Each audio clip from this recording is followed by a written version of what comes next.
in our lessons from Sunday to Sunday and class to class. We just ask for your help and blessing and your special help for the Masons this afternoon. We ask in Jesus' name. Amen. Thank you. This is a session on object lessons. Right here at the very beginning, I want to just open up the floor. If anybody had something you wanted to share. Some people had also seen that on the brochure, and I know Brenda has something here. I'm going to ask her to come. This is kind of a carryover from last session just because some of you came prepared. Did anybody else come prepared to share something? You brought something with you today? All right, let's at least get this one. I'm always looking for new ideas myself. This here I used in the fall. This is the song. It's like my theme song. Heavenly Harvest is my theme. I've done this a couple times, and it's to the tune of Battle Hymn of the Republic. So harvest happiness by learning self-control in what we do. And then we have, there's 2 pages. Faithfulness, harvest truth, meditate on good things, the Bible. This one here, we are happiness, praying. So these are just different things you can do for a week's lesson. What we have done with this, the chorus, planning for a heavenly harvest, to the tune of Battle Hymn of the Republic. What I have done with this is I put brown paper all around the wall. We put strips of vine up, and then we have people in the church cut out all kinds of little fruits and vegetables.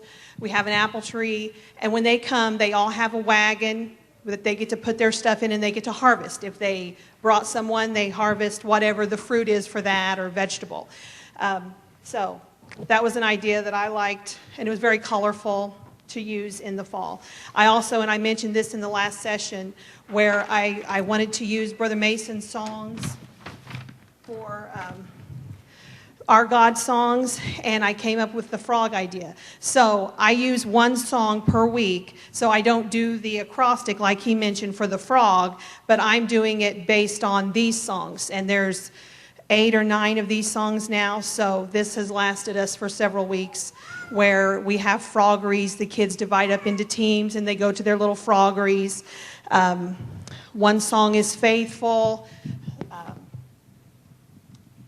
An example of our scripture review for that. This was a long verse, and so we decided it needed to be shortened. You can hold this up because there's a lot of, this goes a lot of stuff. So each week you can review it by, this is the first letter of a word from the verse. So this is a song that we use to the tune of A Frog Went A-Courtin' and He Did Ride. And then, so anyway, that's what I brought. Okay, thank you, Brenda. Just right along with that, how many of you do use object lessons in your teaching? Good. Try to relate those also to the seasons of the year. She just talked about the pumpkin there. On page 8 of your handout, I have one that's called Halloween, the pumpkin object lesson. That actually came to me from an email that somebody sent to me, and I said, I can use that as an object lesson. And I've done that in Children's Chapel there at Penview, where I've actually taken the pumpkin and I carve it while I'm teaching and cut the eyes and so forth into that. Of course, it's always muddy. I help it out to make it sure it's muddy. I get it all cleaned up on the outside, and we also put the light in it and use it as an object lesson. I'm going to be referring a couple times to this book called Captivating Children's Sermons. I have one of them left. Somebody already took off the table. I guess maybe one of them left, at least. One of them's mine, so I want to make sure I keep my own. There's one left there on the table if you're interested. But that object lesson and its entirety and some additional things is also in this book on page 119, Lessons from a Pumpkin. So if you want additional information, you might check that out. That's also listed at the back of your handout sheet, that particular book. I'm going to use the first part of that book in the beginning of this workshop because in this first section of the book, they give us some ideas to use in relationship to object lessons. So quickly, let me look over that first page 1 and page 2. Now, I realize it's in there. I did put it in its entirety, what I'm going to talk about, because I wanted you to take it with you. And I want you to use this. However, I know that if I just put it in there, you'll go home and won't read it. So we're at least going to briefly go over it because I think it's important that you understand how to use the object lessons. Notice the first thing. Children use their whole body to learn. There are 5 windows to the mind, and those are the senses. And it says here, the taste, smell, see, touch. And so because of that, you want to use as many of those windows into the mind as possible.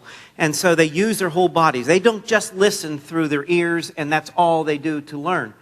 Matter of fact, you'll find out if they can see something, if they can experience something, they will even learn more that way rather than just always sitting and listening to you talk.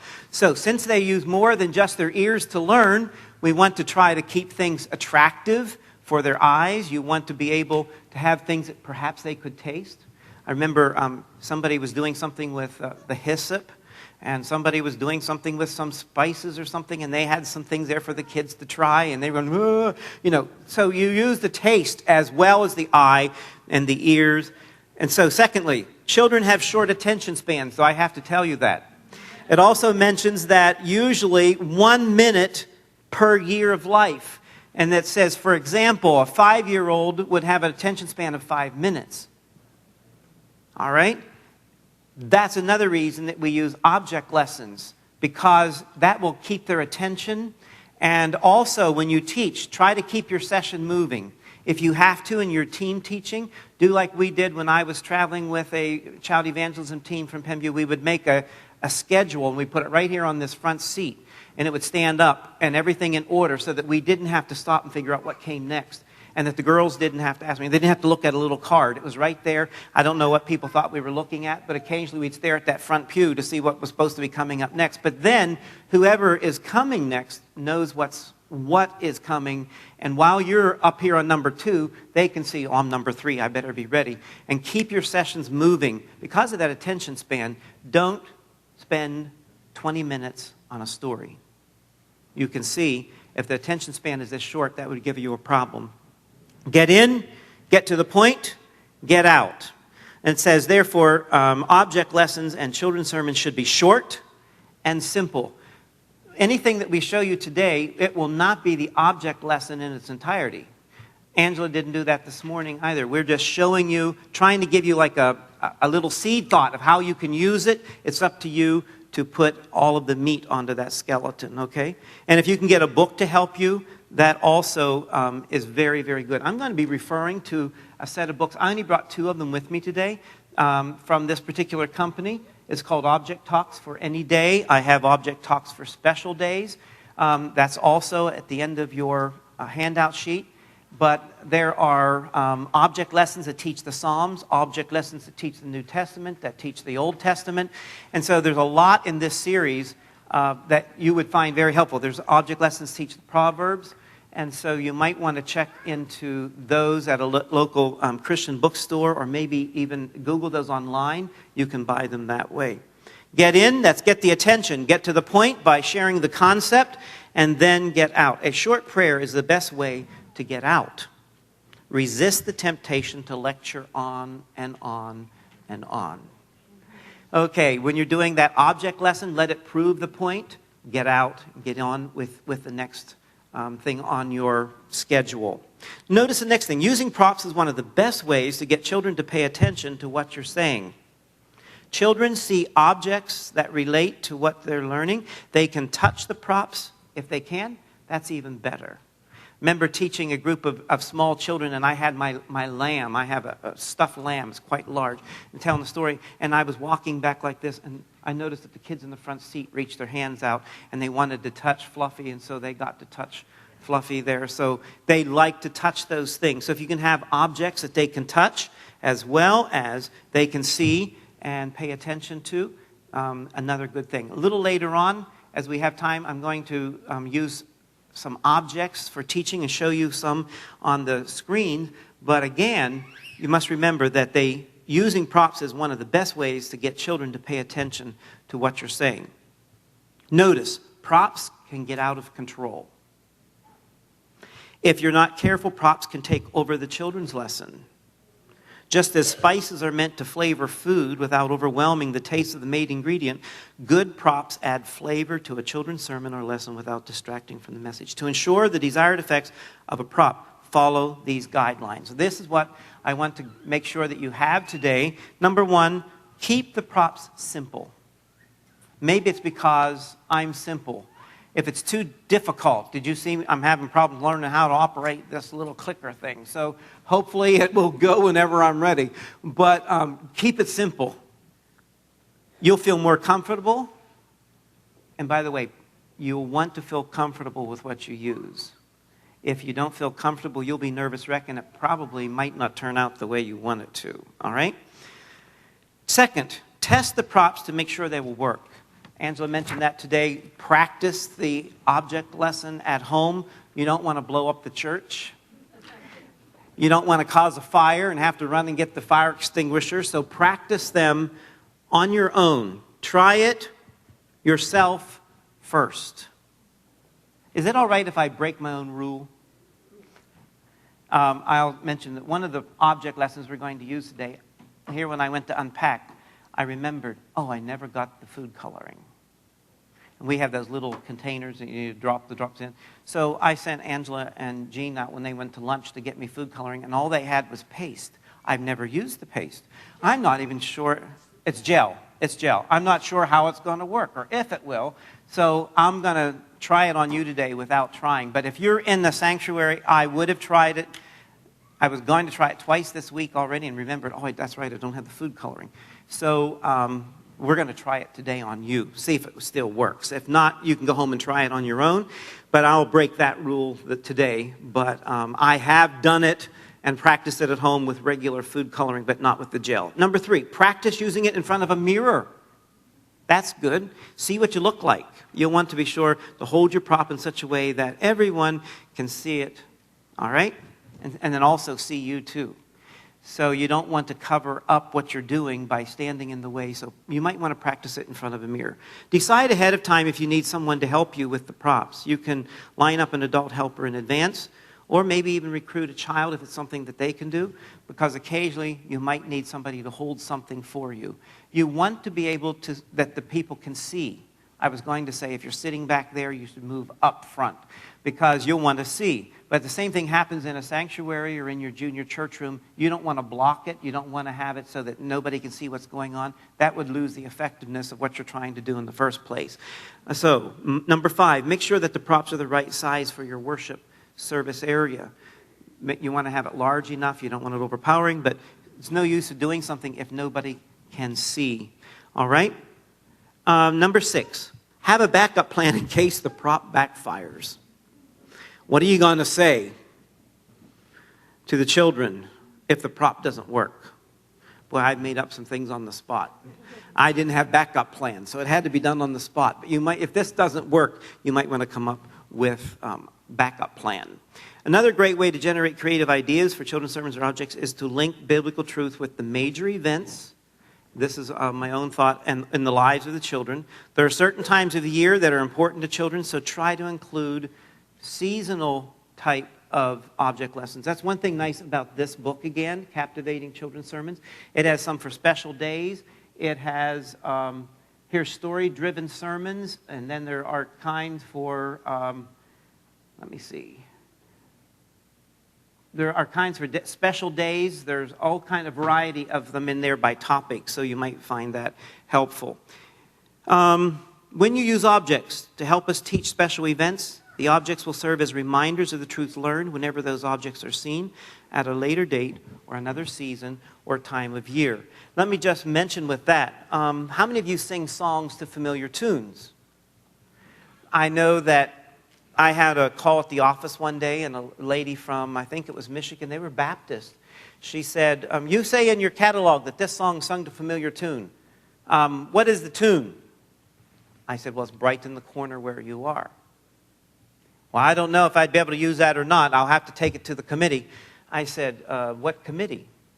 She said, well, everything I use, every song I use has to go to a committee and has to be approved. Baptist. She says, I'm not allowed to use any songs to familiar tunes. But I said, well, that one will be found in your hymn book, probably. She said, well, I'll take it to the committee and see if it will pass. So if you do, and I said to her, you evidently have a different philosophy, or your church has a different philosophy than I do. She says, why? What's your philosophy? I said, you know, they're going to be singing these little ditties and these little songs. I would like to exchange those words with something that has meaning. So that every time they hear that little song, they aren't thinking about little Jack and Jill or whatever else it might be. But they're thinking of these spiritual words, this concept that we had in junior church. And I said, so I like that. I also like that idea to use objects at particular times of the year. For instance, the Irish clover is coming up here. Every time they would see that, they're not going to think of the Irish. They're going to think about what? The Trinity. And so you can put thoughts in there that when they see those things that come up every year, they'll say, I remember learning something about that when I was just a kid. And they will have a different thought about that thing than what the world is trying to teach them. Whether it is a bell or a candle or Santa Claus or whatever it might be, give them something good to think about. And so you might want to think about the seasons of the year, things that they're going to be seeing every year. You might give them something to think about that would be spiritual. Let's go right to the object lesson sheet that I gave to you. And I will try to tell you whenever it's something that's necessarily not on your sheet, and you could turn to that particular page at the back. I left a little room where it said additional ideas so that you could add some things to that. How many of you have ever seen the paint gum? I have a piece here. This is not black. I like the black, and I usually get the black. And this summer we were working, and I used that paint gum because when you have black, your whole mouth gets black, your lips get black. And I had just turned around, stuck this in my mouth, and turned around, and I heard kids saying, "Ooh, what? Something's wrong with you." And that paint gum was painting. Okay. Maybe it's because my lips are so rosy as it is. But I don't have the black. But whenever I had the black, man, you'd have black mouth, your teeth are black, your lips are black. And I was talking about a dirty mouth. But you know, just because you can't see it, doesn't mean that you don't have that dirty mouth. I remember when I was just a boy, Mom heard me say something that I wasn't allowed to say. And all I had to hear her say was, "Barry, come here." Oh, I knew what was up. And then she'd go to the sink, and then she'd say, and by the way, I use this, I tell it like a story. But she'd say, "Stick out your tongue." What do you think was going to happen? How do you all know about that? Are you guilty too? Well, yes, she'd say, "Stick out your tongue," and she'd get that washcloth, and she'd soap it up real good, and she started cleaning around on my tongue. Then I tell the kids, you know, what Mom did, it made me think the next time I went to say something. However, it really didn't take care of the problem. Because you see, what she should have done was rolled up her sleeve, got that washcloth, reached way down. The only problem with that is she couldn't have reached the area where the problem is. But the real problem was the heart. Because God says that out of the abundance of the heart, the mouth speaketh. So what is in the heart is what comes up. Look for little sayings that'll go along. And by the way, you can use that black gum and you use that story, a story similar to that. But also I read this little statement that said, what is in the well of the heart will come up in the bucket of speech. Now, the kids won't have any idea what you mean by a well and a bucket. But I do, because we had one. And you had to get that bucket down, or the neighbor did, and we did it all the time. We had to get that bucket down there and pull up what was in the well, came up in the bucket, and what is in the well of the heart will come up in the bucket of speech. Now, I'm talking around something. So, with your permission, I'm going to take that out. But if it were black, and I'd have a black mouth now, it's a reminder the whole session, because it takes a while for it to wear off. Notice that I have put some websites for some of the things in your packet as well. And you can go to those. I even give you some warnings because some of them aren't necessarily the same religious theology that we have.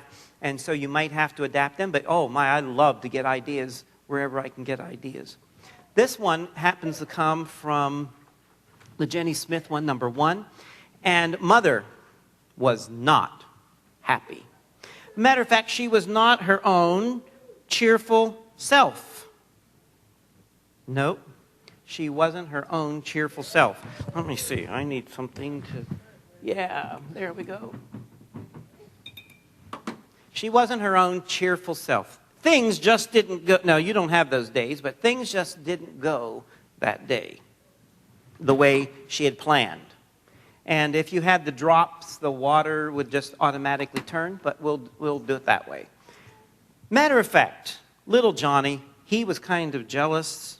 And he was not showing a very attitude either. We're going to add green for the jealousy. And he was jealous.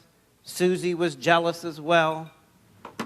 Father came home, and he was kind of blue. He wasn't happy. He was discouraged as well. And so we add some blue for that. You can add the watercolor, and you'll see how the water is changed. And you know, this is a little bit like the atmospheres at home. The gel, maybe I should use warm water, but I think it's getting more and more as it goes. But there it is. You got the idea.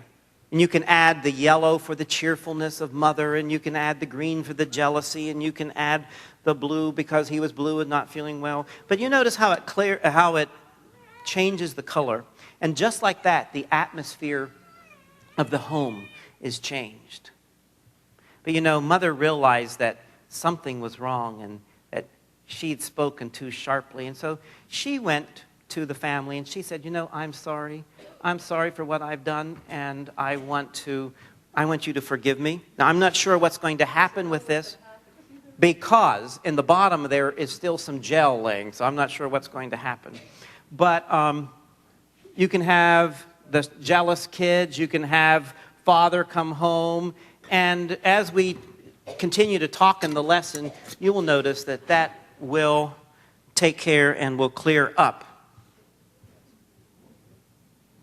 And just like that, those, I'm sorry, please forgive me, those things have a way of clearing up the atmospheres of the home. And you can use that as an object lesson. And down at the bottom, I still have some gel. And so I doubt that it'll clear up entirely. But if you had it just in the water, it will work, because I have done it. All right? Let's go on. Number 2. Here's a cracker. I can have a piece of paper, but you can use toothpaste. But I need a helper. Who will be my helper?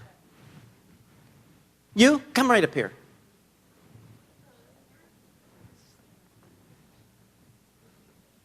Would you put some of that on here, please? There we go. Squeeze it some more. I like to have more than that. Come on. Yeah, there you go. Hey, there you go. That's more like it. Oh, come to think about it, I don't think I want it. Would you put it back in, please? Can't. Huh? It won't work. It won't work? Oh, I'm sorry. But you know what? This is a little bit like our words. You can use toothpaste. You can use anything. Thank you. Well, that wasn't hard, was it? Just wait. I have some others coming in a little bit. But it's like our words. Once they're spoken, they're out. And you can't get them back. Be careful of your words. And just like this, I can't get this cheese back in here. I could try all day. I don't think it's going to go back in. And you can use that as an object lesson. Something simple, something that doesn't take a lot of time, but it does demonstrate. How many of you ever used the one with the feathers? I did that in Bible school. I had a bag of feathers. And it was like, and they just went all over the place. I said, now go pick them up. Well, we had quite a job. I decided I don't think I'll just tell them what happens. I'll just show them the feathers, but I'm not going to do that again. Because it's quite a job to pick up all those feathers. But you know, it's like a lie. Something that you say And you give it out to the winds, and it goes here and there. And then I remember somebody saying, would you forgive me, I talked about you. And the person said, okay, but here, take this bag of feathers and go up on the porch, above the porch, upstairs window. And you go like this, and then you go out and gather up all those feathers. And the person said, that's impossible. He said, I can forgive you. But those words that you told about me went out like the wind. Who knows where they are? And it's impossible for you to gather them all up and bring them back. And so talking about our tongue, what we say, lies that we told, the words that we say to mother and father, those can never be recalled. Just about a month ago, my father passed away. And it's easy to think about some of the things that you should have said or the things that you wish you wouldn't have said when those times come. So teach the young people that it's good to be careful what you say. Another one that is in one of these books, and I'll let you find out where the source comes from, it takes a little magic slate. And there's a little magnet on here, and you write on here. And one of the suggestions given was have the children come up and a sin. And write lie on here. But it talks about the idea of the magic slate is all we have to do is like this, and it's gone. But we have to come to God, and we can talk to him in whatever sins we have committed. If we ask him, it's just like this slate, him doing this. He will erase that. Of course, we still have scars. And there's one in there I'm going to skip, but the one with the wood and the nails, you can even talk about the scars of sin. And that's a little bit later. So let me just kind of, while we're talking about that, I'll mention it. When we get there, we'll just skip over it. But you've heard about the boy that every time he told a lie, father said, take this nail and go out and pound a hole in the fence post or whatever, or out on the barn. And he did, and he saw what that was doing. But when he asked his father to forgive him and asked God to forgive him, his father says, but those scars in the wood are there. And even though we ask God to forgive us of our sins, many times the scars are right there. And you can present lessons like that much more powerful through an object, through doing something. Take a board and actually mar the board up and tell them that those are in that board. It's very hard to get them out. Matter of fact, I could take, and if it's just a dent, I can sand that out. But some of these holes, they'll remain. I might have to fill them or something, that kind of thing. God might repair us, but we still will have those scars for life. That's clearing up better and better. Maybe by the time we get done, it will be done. Oh, I brought a telephone today. How many of you like to talk on the telephone?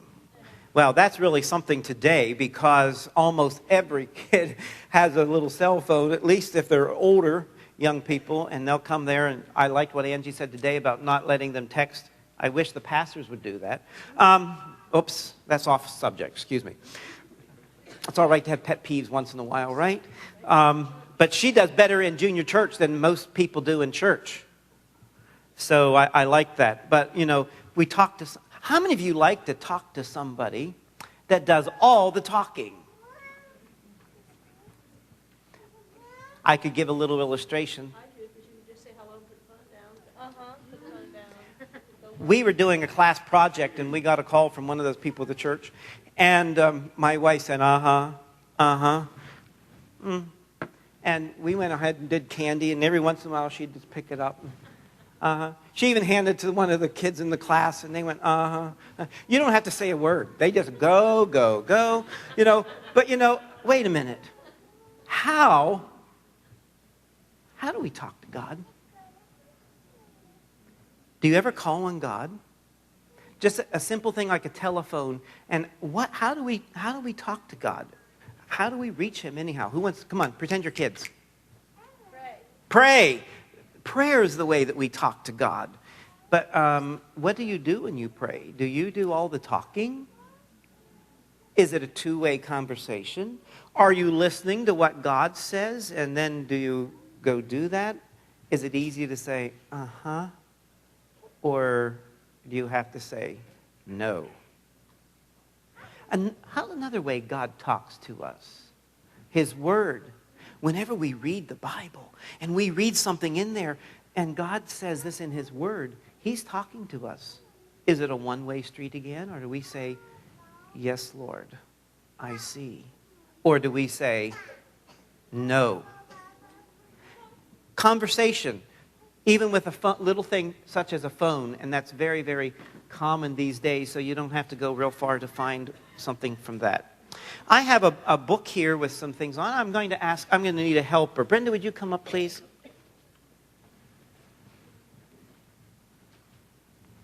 You're going to have to pretend that you're a child, okay?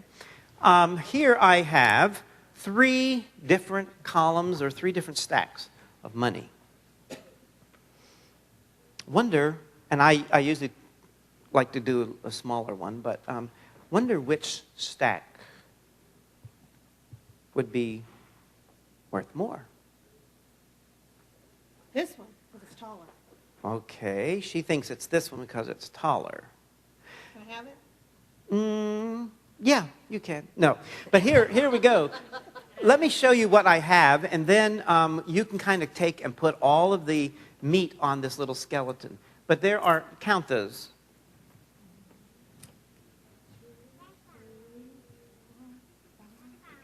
6, 7, 8, 9, 10. There are 10 pennies in that stack. Here's a stack. It's not quite as tall. Matter of fact, they're bigger. But, oh, there's only 2 in that stack, though. I don't want these. You don't want that? But how much is it worth? Somebody help her. There are 2 nickels. How much is it worth? How much? 10 cents? That's 10 cents. How many pennies did you have? 10. That's 10 cents. That's the same. Oh, there's only one here, and it's all over here by itself, and it's little, and it's real thin. How much is this worth? A dime. 10? It's 10 cents. The idea is these stacks look differently. They're different. They look different. They are different colors. They're different sizes. But their value is all the same. As a matter of fact, they all would buy the same amount. And even though you might be taller, or you might be a different color, or you might be bigger, but we still have value. And in God's sight, we're all the same. It doesn't matter. God loves us all, and He loves us just the same. I'm going to vary just for a moment here now from your paper. So you might want to go to the place where you can add some things. But they're talking about we're all the same and we're all of value. I like to think about hearts and everybody, even though we know this isn't the shape of the heart inside of us.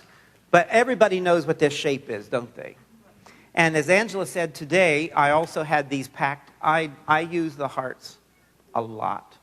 And whenever I'm telling a character building story, I say, do you know why Susie acts that way? And I put that up there on the board. And that's because she had sin in her heart. And then I go through with the wordless book idea about the blood of Jesus and the purity of heart. And that someday we can go to heaven because our heart is pure. But sin will never make it to heaven. So I use the hearts a lot. When I went to Ukraine, I was using the hearts. And I went in one day, and there they were cutting out. And I said, what are you doing? He said, we're making those hearts. Well, they didn't have felt. And so they were using a black coat, and then they would use a white sheet, and then they had a red piece of paper, because they were teaching lessons, and they wanted to have those hearts and use them just like I did. But, you know, we're really blessed. We have fabric stores. We have places. So when I did send boxes over to Ukraine, I said, I'm sending you crayons, because I found out they had one box of crayons for 1,000 children. And so I sent crayons in bulk, and I used felt squares all around the edge to fill everything. And I said, when you get the box, you'll know what to do with them. When I got there, I think it was a year and a half later, I was sitting in Sunday school, and there went a felt square on the board. It wasn't a heart, but there went a felt square on the board. And then there another felt square, and I knew that they had gotten the squares. They were using them. They just hadn't cut out the hearts. But I love to use the heart. Over here on the screens, you can see a heart. We did a vacation Bible school this past summer, and it was on the heart. Gertrude, do you remember the name of it? Yeah, it was through Heartland, but it was Pathfinders through Heartland. I think some of you out here claim to be in the Heartland, right? I thought so. But I remember, I think it was Mr. Kasich or somebody was on Fox one day, we have the XM radio, and he was saying something about the Heartland, and it kind of said, oh, Heartland. You know, we all have Heartland. We all have a heart. And so we did the whole Bible school on Heartland, and thinking about the hearts, it's an object that just seeing it, everybody knows what it is. And we were able to talk about the different hearts and the different things, and what we say comes out of the heart. Matter of fact, you can see he has his hand up to his mouth as it is, and his hand, I can move his hand, and sometimes he looks proud, and sometimes he has it here, and sometimes they're up in the air, but I can move his hands. But there's the heart. Yeah, I changed it through the summer because the one hand was backwards here. This was the first Bible school of the season, and so everything wasn't quite. But you'll also notice that in something like this, look for objects to teach. They all don't have to be object lessons. And so this part of this session is teaching with objects. Very, very important that you can use a variety of objects. Everything that we do has to fly. So yes, Mr. Hart went with us to the Cayman Islands this past summer, and the bus and everything goes with us. So it all has to pack. So those cars that go down small, that works really nice, and we use those to teach. And the stoplight there that blinks, we talked about the stops. And right along with that, there's an object lesson in your packet that has to do with, I brought a favorite sign today. If you find out what number it is, just holler the number out. I brought, what? 7. I brought a sign with me today, and it is not one of my favorite signs. This particular one was also used this summer. We were talking about pathfinders through Heartland. And of course, we could do traveling, and we talked about stoplights and stop signs and everything, because our heart, we're traveling through Heartland.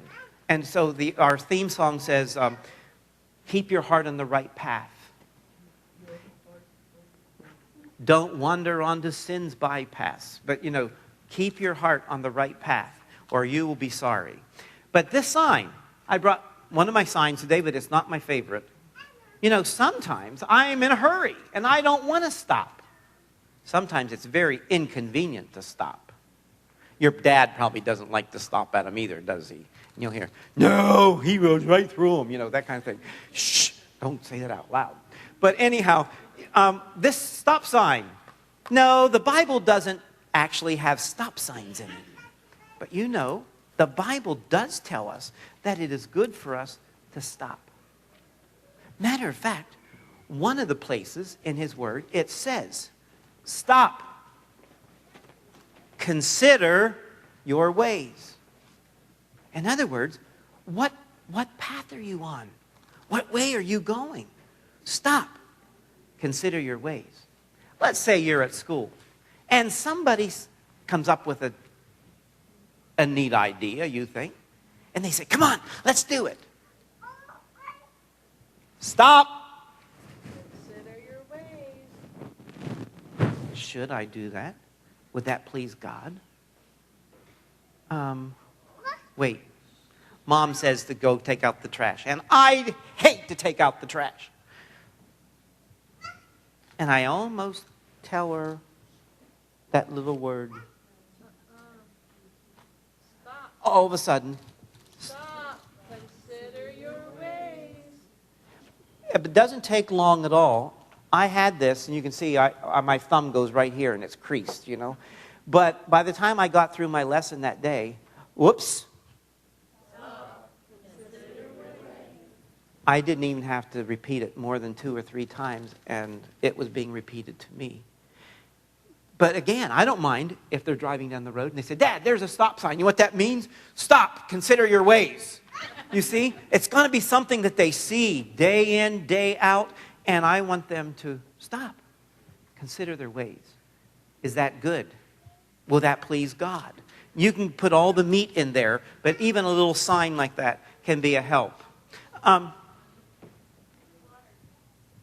Oh, look at that. Look at that. Yes, those words, and by the way, I also include in there a prayer to God, forgive me. That clears up a lot too. So make sure you put that in there as well. Okay. No, my name's in the other one. Another one that's in one of these books, and I don't know if it's there. If you find it, holler out the number.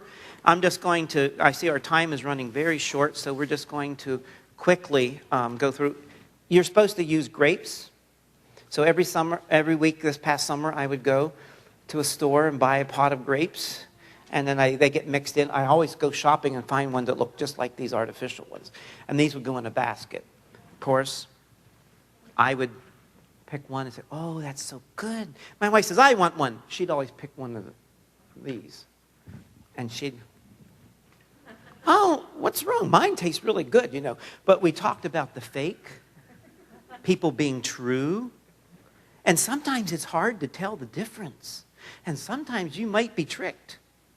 But you know, God knows the real. He knows because of the heart. He sees what's going on down inside. And so he knows what's going on inside. And he knows, you know, some people, they'll put on a big smile when they really are going through something and they feel like crying. That's not really what they're like. But they will fake it, you know. Some people are pretty good at faking things.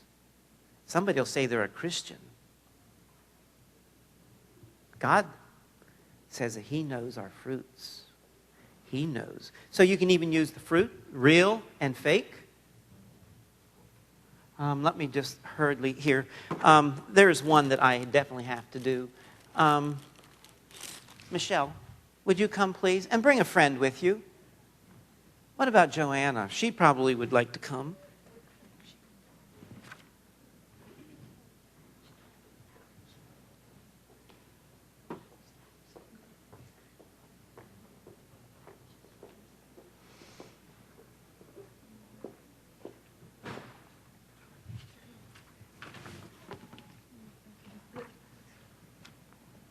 Do you want to get your crackers?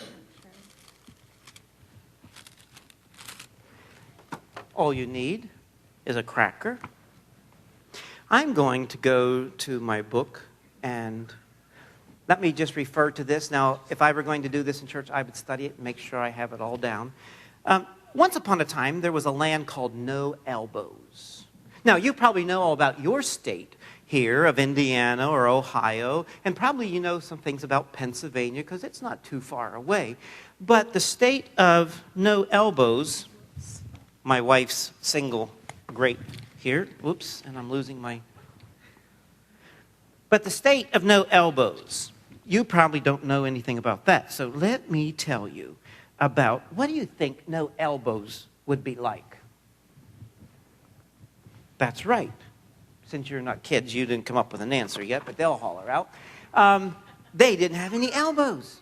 Now, in No Elbows, the people in No Elbows were divided into two groups. The No Elbow Lights, they were thin, weak, and sickly. They had trouble eating. How would you eat if you didn't have any elbows? Would you two get your elbows, get your arms out there, no elbows, try to feed yourself? Oh, that's kind of difficult, isn't it? I'm going to give each of them a cracker and see if they can feed themselves. Oh, now don't bend your elbows. The other group, No Elbows Kin, K-I-N, they have it here, were strong. They were healthy. How do you suppose they ate? When the No Elbows Kin, let's see. Go ahead and feed each other.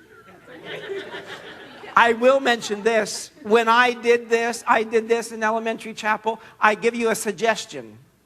So I've tried it. So let me give you the suggestion, okay? And the suggestion is, have two girls in one team, two boys in another team. I wanted to use boys and girls, and I had a boy and a girl and a boy and a girl, and that boy did not want to feed that girl, and that girl didn't want to feed that boy.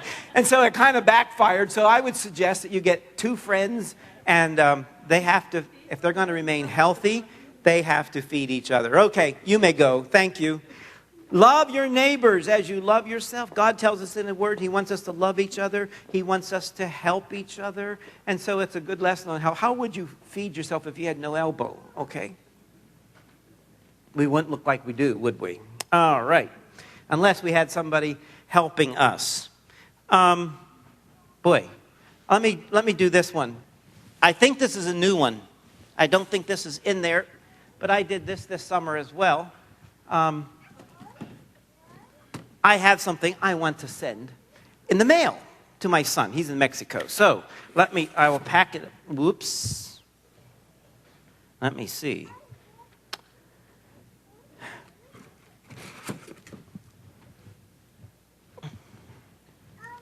That's going to be hard, isn't it? It is so hard. I can't break it.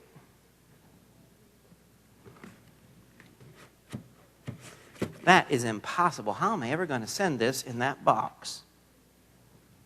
On the other hand, here's something that's bigger than this box too, but no problem at all. I wouldn't have any trouble at all sending that, would I? You know, the Bible talks about people and that their hearts are hard. They're not very pliable. They won't cooperate.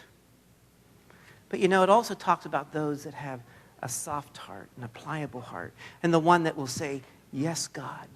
You know, God can't do much with a heart that won't give.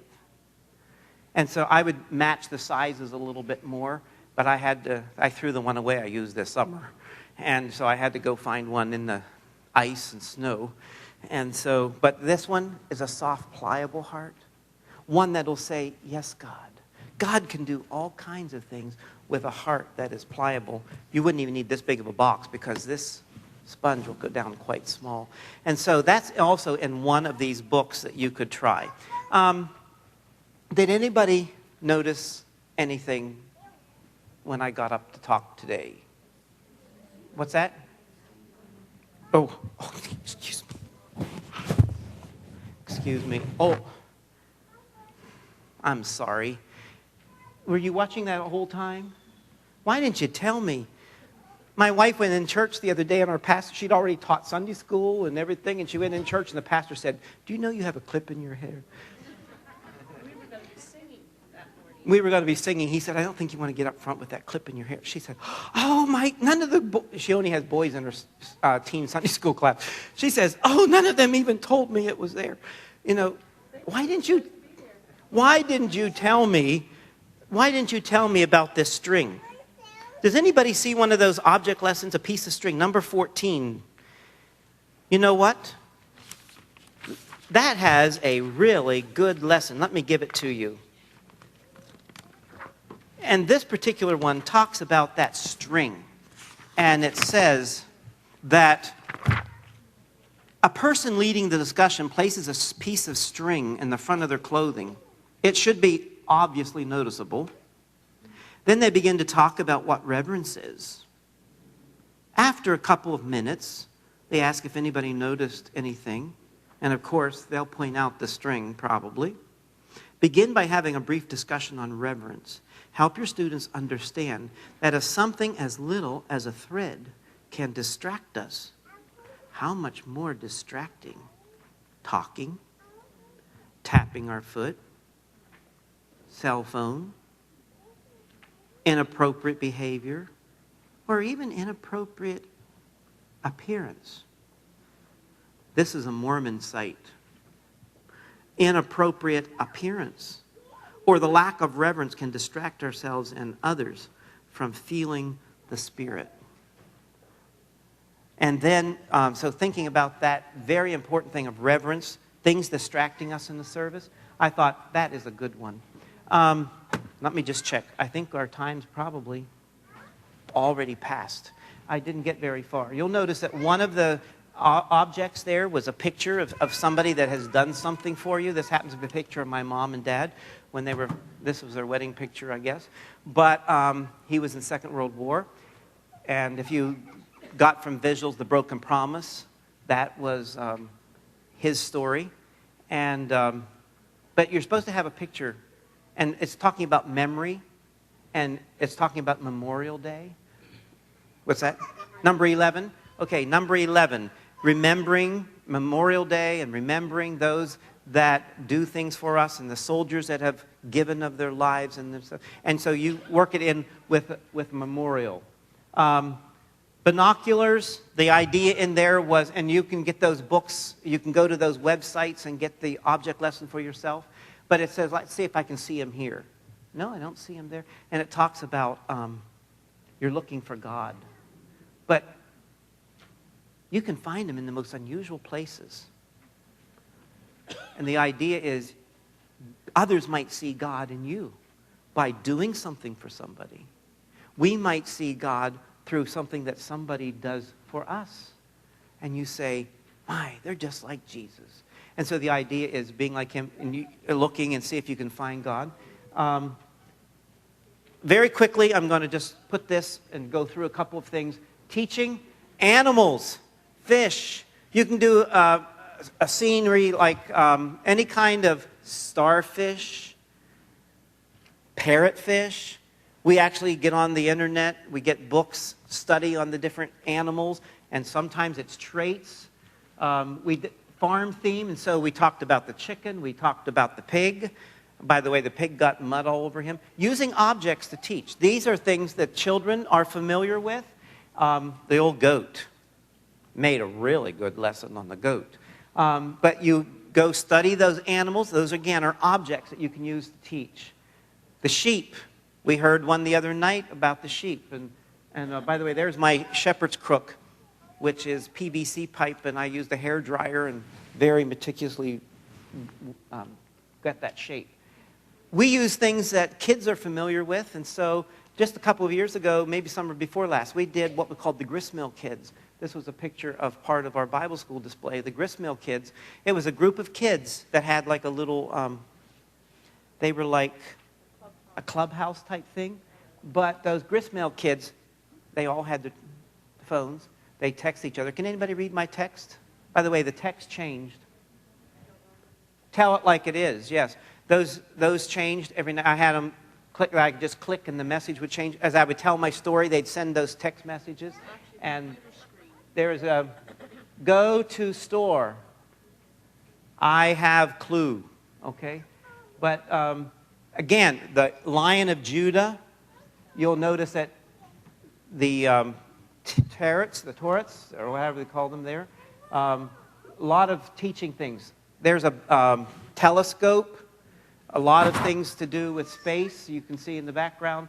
So use objects. Here's a lighthouse. Do you see my little lighthouse? It's a big funnel. There's a red one. There's a black one. The lighthouse, by the way, the lifesaver, the anchors, all of those objects. If you get on the internet, you can find teaching material by using those objects, and they'll see them all their life. A pirate, and I did about the pirates that try to steal God's word from us. Yes, we do have that theme there. How many animals and how many children are familiar with that kind of a setting? But we use those to teach, and it was a lot of fun. You know, the Bible talks about, can a leper change his spots? And so this was part of our lesson. We used the leper and talking about the change that Jesus can give. Even the leper can't change his spots. We can't change ourselves, but God can. And you can find a lot of teaching material in animals. The smile, they'll see that all the time. So you can use the smiley face. And by the way, what's the smile mean? Blessed, we have the catch the happiness secret because it's happy, the people. And so there's the Beatitudes are on the little ones that are kneeling there on the steps. You can see the Beatitudes on there. But this was a spy theme. But I was going to tell you about some of the items that we use to teach, but we don't have time today. Even a clock. We had a grandmother clock, a grandfather clock. Look what's running up the clock. Can anybody see? It's on the right-hand side. The mouse ran up the clock, okay? But that mouse would keep score for us. They were on each side of the clocks. And I don't have it on there, but CLOCK were our daily themes. But we won't go into there. But clocks. It's about time. That was the title. It's about time. And we used clocks, and I used Esther for such a time as this. And so this was a wilderness-type theme. Yes, by the way, those animals make good teaching tools. The eager beaver, and you can't run with a skunk and smell like a rose. That's a song that I heard on Uncle Charlie. If you run with the wrong crowd, it always shows. You can't run with a skunk and smell like a rose. So the skunk, the beaver, even Dwayne the Brain helped us, talking about our minds being a computer. We're back to the beginning. Sorry that we didn't have time to spend on a lot of those things. I wish we had more time. But any questions? We're ready to close off. All right.